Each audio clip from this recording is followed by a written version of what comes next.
Pomni is currently one of the most popular characters in the amazing Digital Circus. So what was happening to her throughout the second episode? How did she feel and how did she almost get abstracted? What is in store for her in the third and following episodes of the Digital Circus? I'm sure all of you would hate to see Pomni abstracted. By the way, somewhere in the video, I hid a photo of Princess Lulilalu, and anyone who finds it will get another interesting theory in the comments. And I'd like to start with the very mysterious leading or dream Pomni.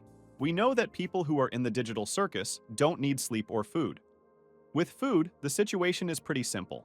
Characters don't need food to survive, but they can enjoy and savor it just as they would in reality.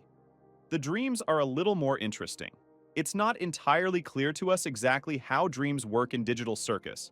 The characters themselves don't need to rest and sleep, nor do they need to eat.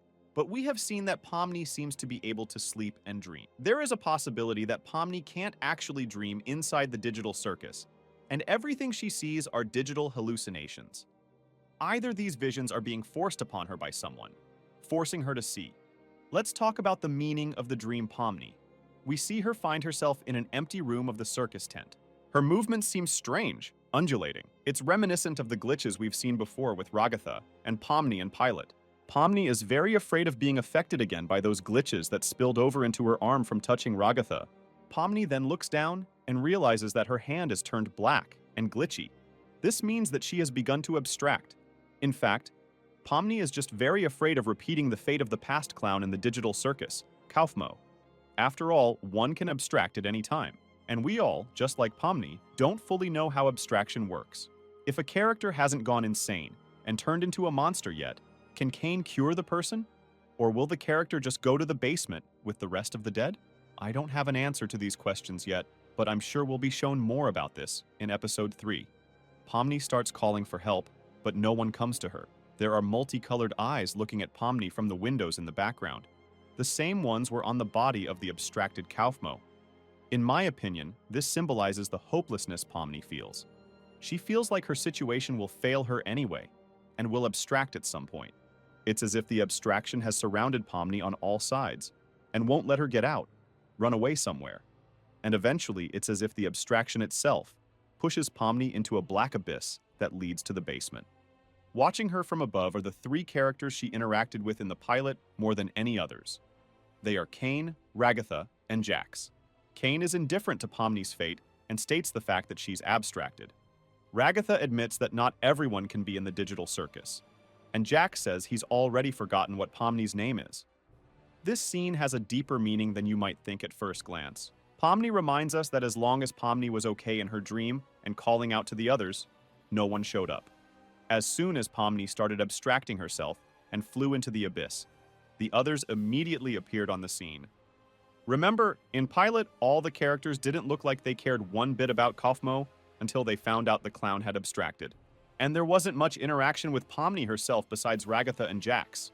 Pomni doesn't just feel lonely because she's trapped in the Digital Circus, from which she can't so easily find her way out. Pomni is sure that no one really cares about her or each other. Everyone else cares about someone in particular, only at the moment when they have become distracted, and it is too late to help them in any way. Pomni herself believes that she can't do anything, and is good for nothing in the Digital Circus, so no one will mind if she abstracts herself and goes to the basement. I want to draw your attention to one interesting detail. According to Ragatha, no one remembers many facts about their life when they get into the Digital Circus, including their name. And Jax's phrase emphasizes the name, Pomni. He says that he's already managed to forget what her name is. All the characters don't remember their real names. I don't think this is a random detail. As soon as a person inside the Digital Circus remembers their real name, something happens. I have 2 theories about this. The first is that the person gets to truly leave the Digital Circus through the exit door when they remember their real life and their real name. The second is that any player who recalls their name is immediately abstracted. This may explain why Kinger is still alive. He is the oldest player and has obvious memory problems. That's what's causing him to behave strangely.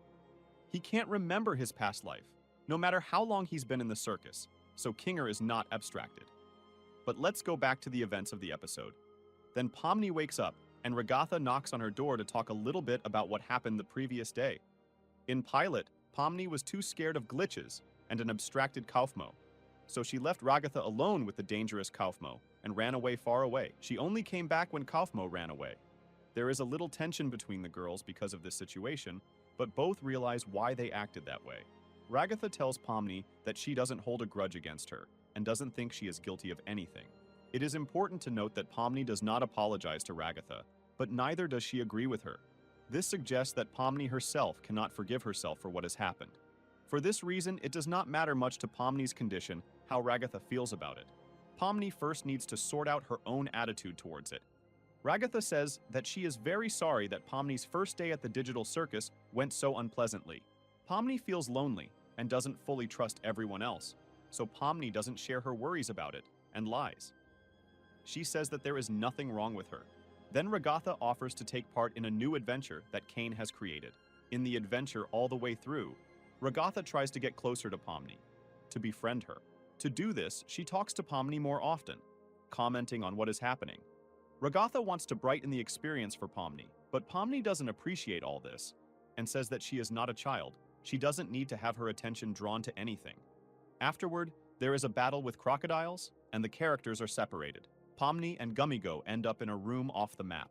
There, Gummigoo realizes that he is not real. His entire life is nothing more than a plot for some game.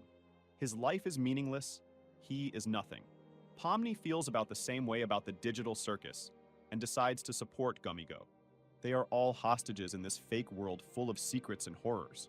They become friends and make their way out of the off-the-map room together. A lot of questions were left by the scene where Kane sprayed Gummigoo as soon as he got into the circus tent. It really hit Pomni hard, and she felt like she had just lost her loneliness and made a friend. And a second later, that friend was taken away from her. A lot of people think that Gummigoo is dead or will lose her memory, but I don't think that's the case. Glitch recently released a complete series of plush toys of all the characters from the amazing Digital Circus. And among the toys of the main characters was Gummigoo. This means that he is not dead and will definitely appear in future episodes. Not all the teasers where we saw Gummigoo appeared in the second episode. Gummigoo will definitely appear in the upcoming episodes. Ragatha bluntly tells Pomni that Kane uses old NPCs a lot, so she'll still see Gummigoo. This support at such an unpleasant time was very important to Pomni. Then the Kaufmo wake happens, and at it, Pomni finally realizes that people in the circus don't give a damn about each other. Everyone here values their friends, and we see a modified ending to Pomni's dream afterward. The hands of Gangle, Ragatha, and Zubul grab her and keep her from falling into the abyss. This symbolizes that Pomni does not feel alone now. She has the support of others and has become her own in the Digital Circus. What do you think about it? What else did you notice in Pomni's dream?